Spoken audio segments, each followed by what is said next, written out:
Welcome to Elemental Fun, a historical and cultural look of the elements of the periodic table.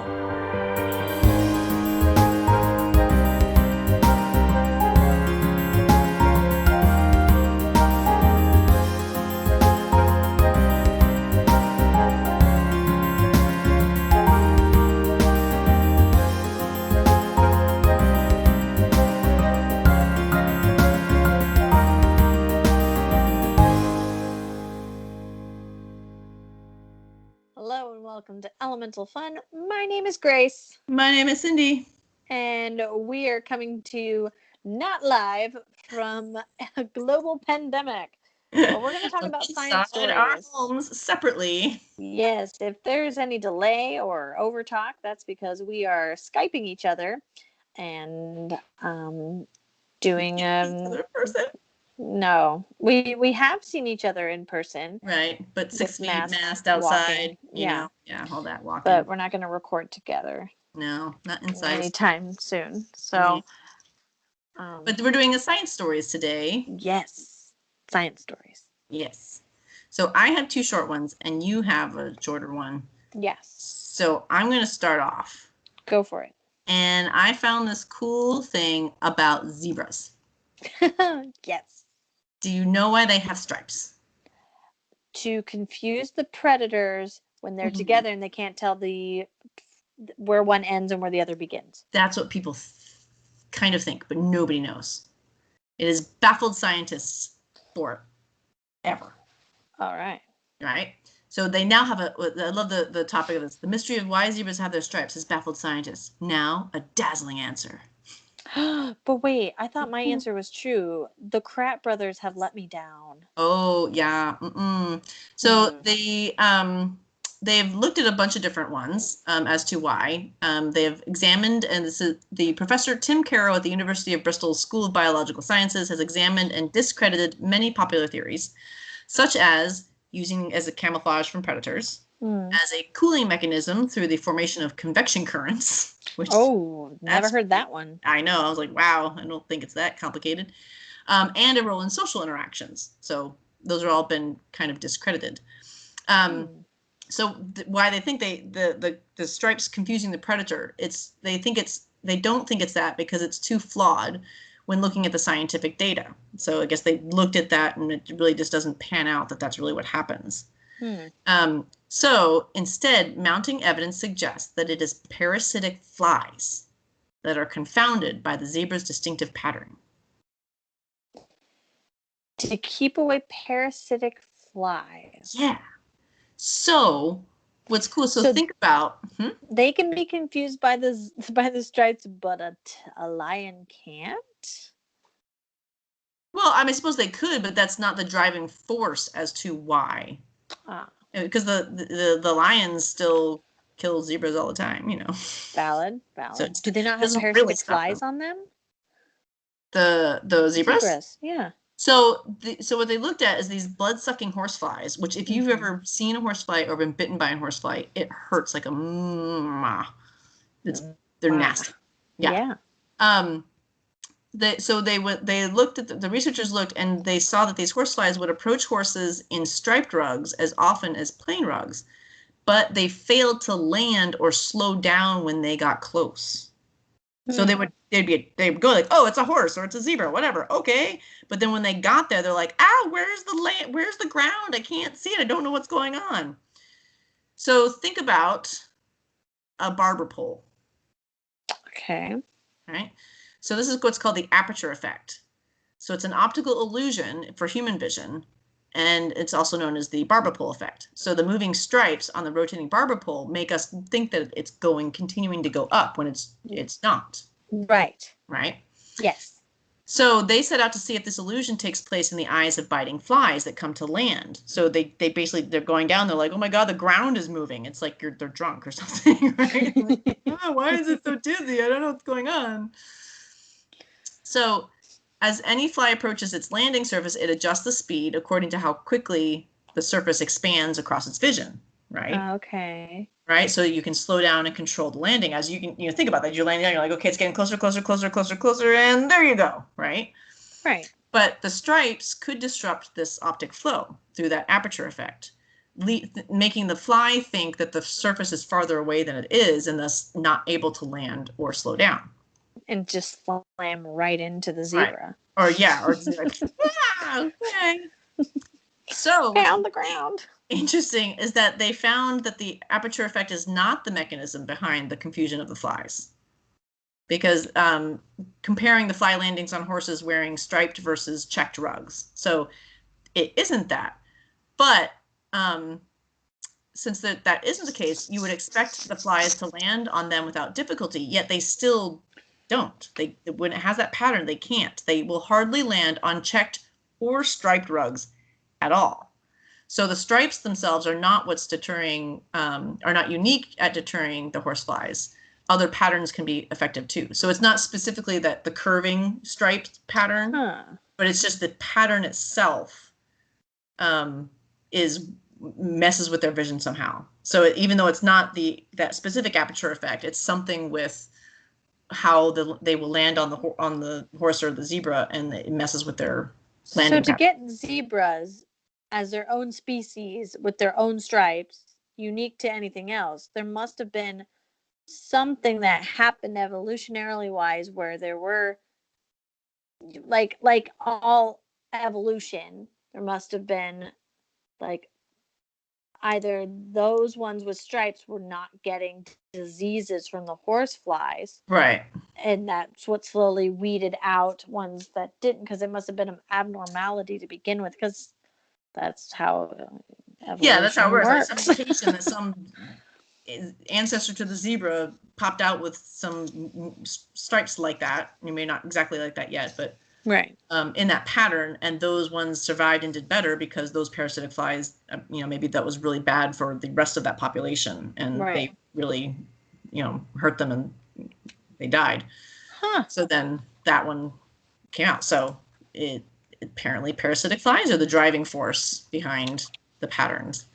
And so they were talking about it and saying it'll be of great interest to farmers attempting to reduce the damage caused by fly bites, and even general horsefur companies. Like if I could figure out how to not have horse flies land on my horse, especially when I'm trying to ride and he's trying to buck them off, which has happened. I remember looking behind and this big old horsefly landed on his butt, and he's like trying to kick it off. And I'm like, get off it. So if you could figure out what this is, and you could have blankets that have that on there, and so then the flies like stay away from them and stuff. So it could be pretty cool. Yeah, so I thought that was very interesting, especially zebras. They're so cool. Like, why do they have stripes? Maybe because of parasitic flies. Interesting. Well, my science story came from my favorite website, I effing love science. Nice. It was titled "Sunlight and Darkness Offer a Fast Path to Making Salt Water Drinkable." Ooh. So that'd be huge. Yes, there's a new method to desalinate. Desalinization. The water. They're called MOFs, which stands for Metal Organic Frameworks. Okay. They are so porous that an MOF the size of a sugar cube has the actual surface area of a football field. What? Yeah. So that's a lot of holes. Right. So they've been using these to they found that it traps common salts. So Professor Huanting Wang of Monash University, he added a spiropyrian cryolate, also known as a PSP, to an existing MOF, and now these catch common salts. But so before they wouldn't do common salts, they would do other things. They'd catch.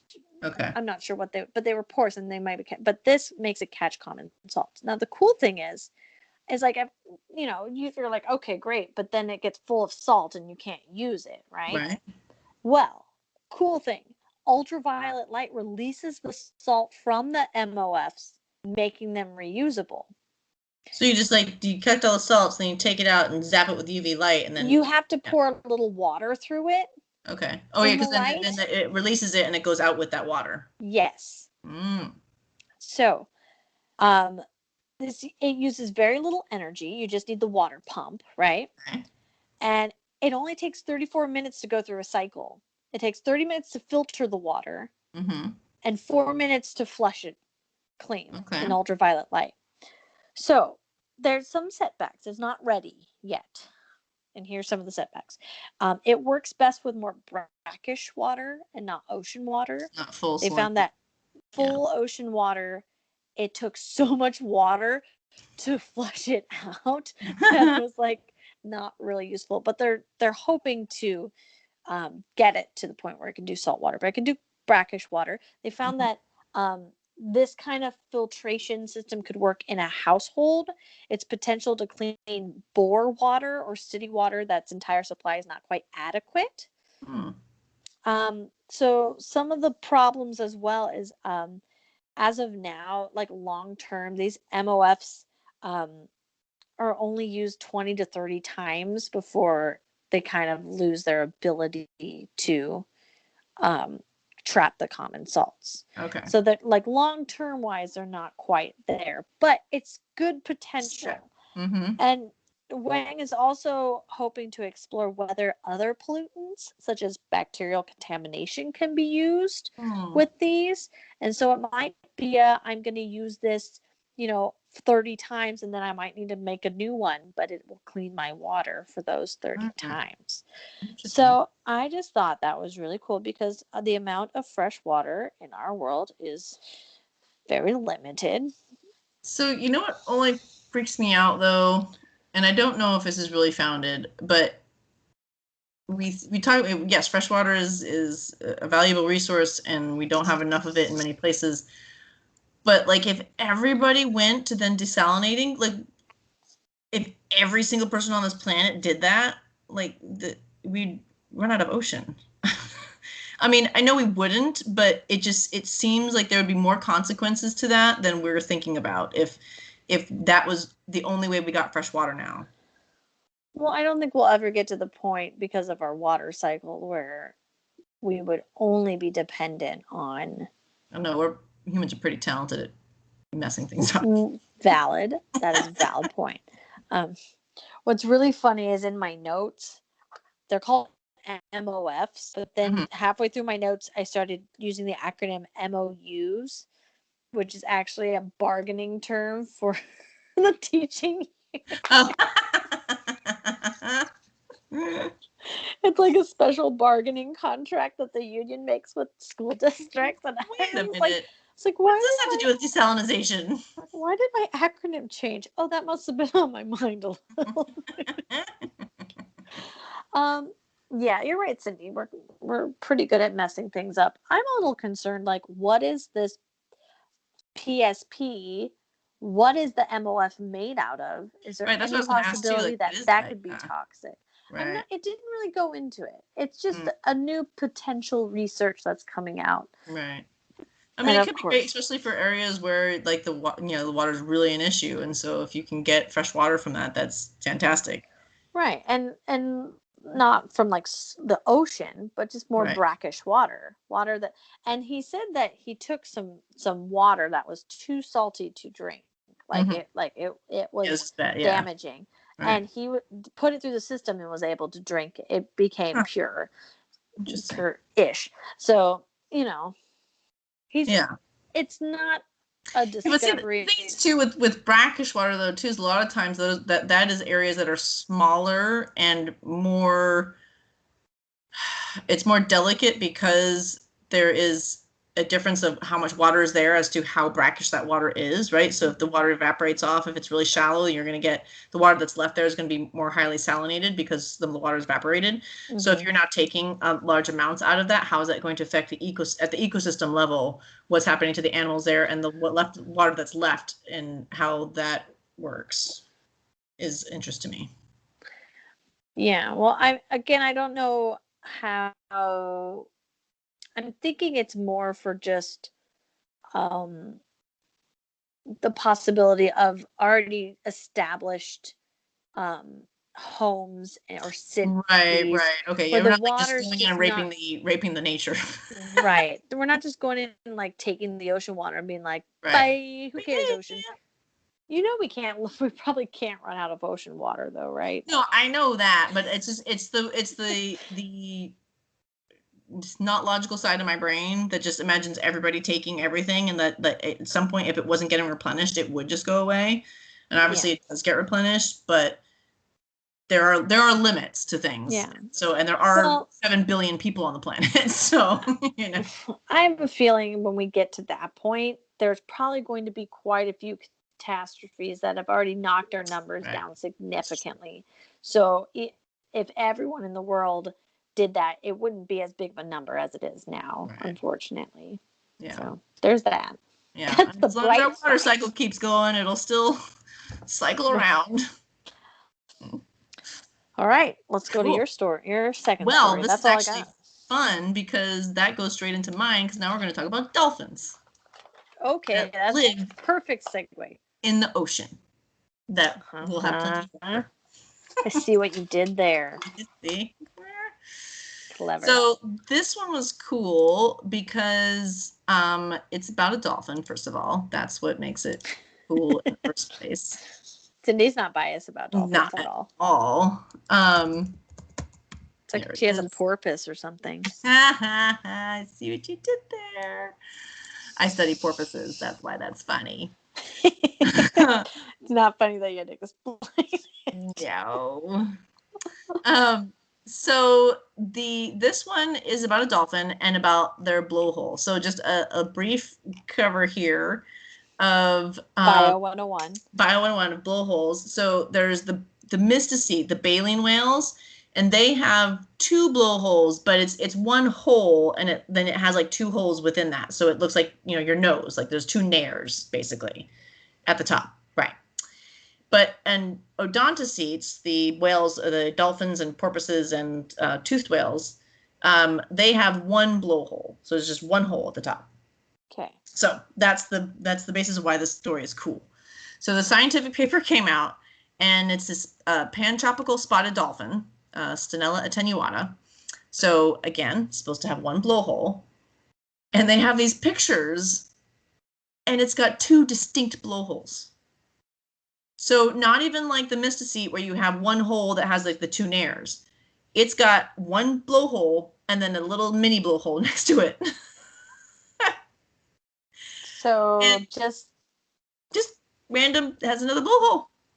And so just it's an odd mutation, it seems. yeah, so something happened, and so it was a wild animal. They were on a other like research cruise, and these animals came by, so they took pictures, and they have these great pictures of this animal coming right by the boat, so they can see the whole breath, coming out, opening, closing, going back Does under. it breathe through both holes? Apparently, because it opened, it seems that they have control over both blowholes, so the musculature around it opens and closes distinctly. Because it's not like it doesn't look like they're connected. There's a distinct, like, I don't know, I'd probably say a couple centimeters of tissue between the two blowholes. And it seemed like they were able to open, the muscles open it and close it just fine. And it's an adult, so the one thing that's great about spotted dolphins is they gain spots as they age. So you can tell by the spotting patterns what relative age, calf, juvenile, adult. Wait, so dolphins are like us and get more spotted as they get older? Well, certain dolphins, the spotted dolphin The species are. spotted, obviously, Yes. not like the not Those spotted dolphins. But yes, they gain spots as they get older. Just like So us. this one looks to be like a modeled or close to fused individual, which is the categorizations that they use for adults, young adults, and adults. So it's obviously that it's fine. Like, there's no, it's been, it's survived just fine with it. There's no like weird things. So, I mean, what would be cool is if you could take that dolphin and put it through an MRI machine and see, like, does the two blowholes converge into one and then go down into the trachea and the larynx, and whatnot, or are there two separate tubes going down? Like, what's going on inside there? Right. Don't know. But I have never in my life, I've been studying dolphins for over 20 years now, never seen a dolphin with two blowholes.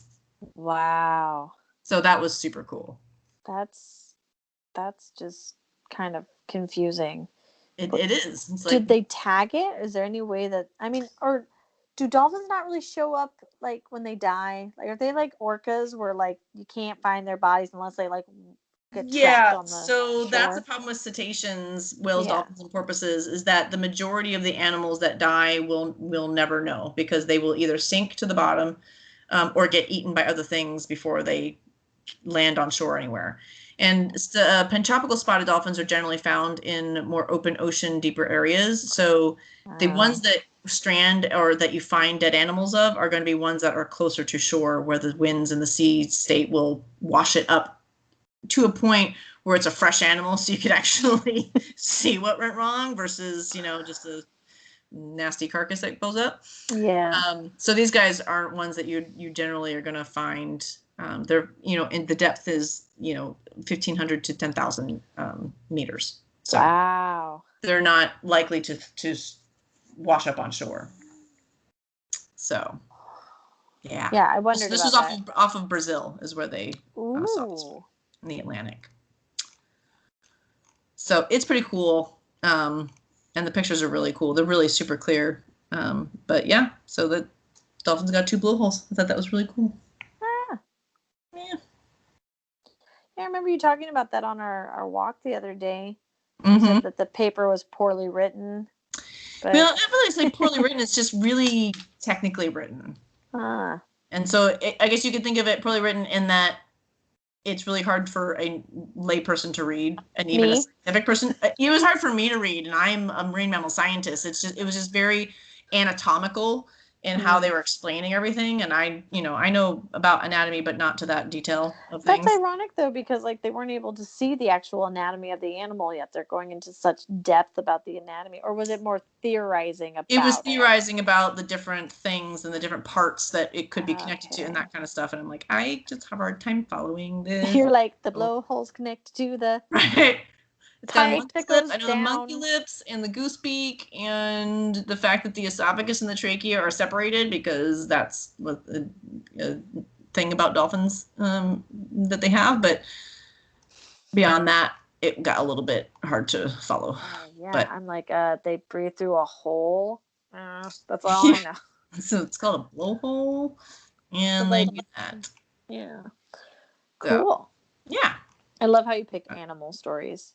I'm more naturally drawn to animal stories, but I always know you're gonna pick animal stories, and so I'm like, I need to like pick something something I'm not interested in. Man. Well, desalinization of water. I didn't even think about that. I'm just like looking for signs. Ooh, zebras. I did kind of pick my 2 favorite animals, dolphin and horsey type animals. So. Oh, I was like zebra. Oh, but horse. horse That related. makes sense. That makes sense. Yeah. All right. Well, I love that we don't ever do science stories about what's actually like relevant, because I don't want to think about virology or epidemiology. Oh yeah. It's too much in the daily lives right now. Yeah, it's nice to escape. This podcast is for an escape. Yes. From reality that we all desperately need. Oh yeah. Oh. Cool. Cindy, where can they find you? You can find me at my marine mammal research, www.pacmam.org, PACMAM, and we're on Instagram and Facebook, and we have podcasts and YouTube, so check us out. Yes, I download. I have subscribed to your podcast. Yay! Thank you. We have a few, quite a few. We have like, most views are like 18, 10, 15, 20 people that are listening, so it's pretty good. Excited. Yeah, that's good. Yeah. Where can they find you? You can find me on Instagram at Gracie Runs 50 by 50. That's 50x50. My health journey, I don't know. Watch as I occasionally post that I ran on my treadmill, and then I will post about the races I'm not doing. And we planned to do, and then didn't do, and then now it's hopefully within a year or two. I can start actually planning some races in other states, because I still Yeah. have yet to run in any state besides Washington. I've run in 5 counties. So I've run in 5 different counties, half marathons, but I have not. Our one that we were going to do in Oregon got Right. Got canceled because of canceled. The slope. wildfires. Right. Yes. And and then I got pregnant, and then you got pregnant, and plantar fasciitis, and then now there's a pandemic. So Yep. I almost feel like it's not in the cards for me. You're 10 years younger than me, though. You still got some time. I do, but I'm gonna have to start doing like 5 races a year to get it done in time by the time this pandemic's over. Which doesn't sound like a lot, but when I'm flying to the East Coast, it sounds like a lot. Yeah. Yeah. Well, especially if flying back and forth 5 times a year, that would. Well, what I would probably do is I'd go real crazy and spend like 2 weeks on the East Coast and do like 2 of 2. them. Yeah. Or do one that runs through multiple states. There you go. That's what you should find. You can do that in the Northeast too, because the states are so small. So you just go to the edge. Seriously, You you go could through probably each do like state. 4 of them in one day because everything's so close together. Yeah. I think about that. I'm like, oh my gosh, like when people are like, oh yeah, I live in Ohio or I live in Indiana, I'm just gonna drive to New York City. I'm like, what? That's so far. And I'm like, it's not so far. No, I You go to remember Rhode that. Island, like I'm just gonna go to Connecticut for a minute. Like, okay. So, because like the West Coast is just so vast. Wild Wild West. Each state, you're just like, well, We're still here. Do you have 8 hours? We could go to another state. Just cross the border and then come on back over. Except now we're not going anywhere. So no, not anywhere than more than 5 feet from your house. Terrible. Oh, I have to go farther than that. But I know. when I'm start just being working. Facetious. Oh, you facetious, sarcastic? No, Never. I don't know what you're talking about. Never. Anyways, we're tangenting a little bit. We don't see each other very often, and it's late. Sure. I said it's late o'clock at night. It's late o'clock. It is late o'clock. I like that, late o'clock. It's so late o'clock.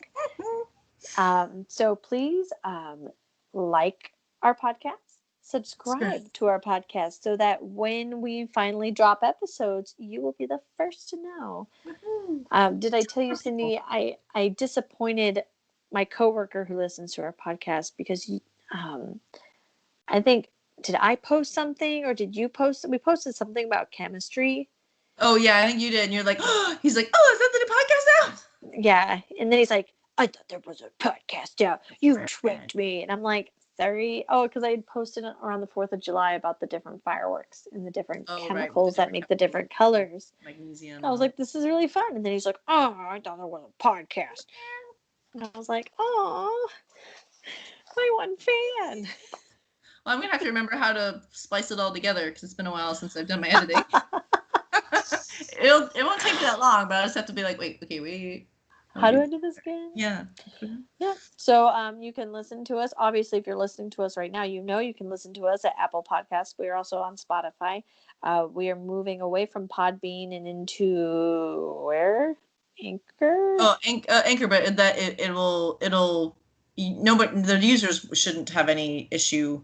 Yeah. With that, it'll just migrate everything into that, and then it'll go into actually a lot of other podcast sites. That cool. For my other podcast, it's like, your podcast is now available on this, and I'm like, I've never heard of that. That's great. So there's apparently just like the money things. Anywhere you get your pay people by different money things. I'm like, I have no idea, like Venmo and PayPal, all these different ones. There's so many of them. I don't even know. Apparently that's Venmo for podcasts. I have Venmo.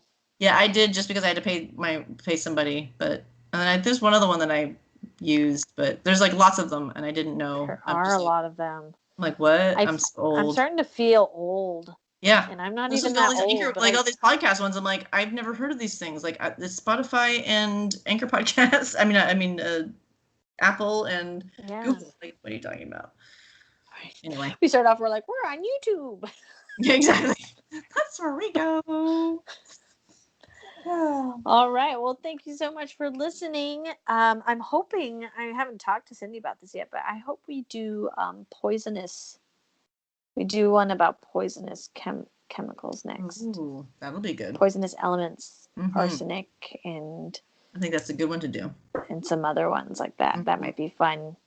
And by the time it comes out, it might be Halloween, so it might be That'd be perfect. All those apples, they've got some arsenic in it, you know. They do, the seeds. That's right. Anyway, we'll save that for the podcast. Yes, we will. So once again, thank you so much for listening. My name is Grace. My name is Cindy. And we hope that you are staying safe. Wash your hands. Wear a mask. Stay away from people. And we will get through this together. Together, but socially distanced. But not together. Right. All right, you'll hear us later. Yes. Bye.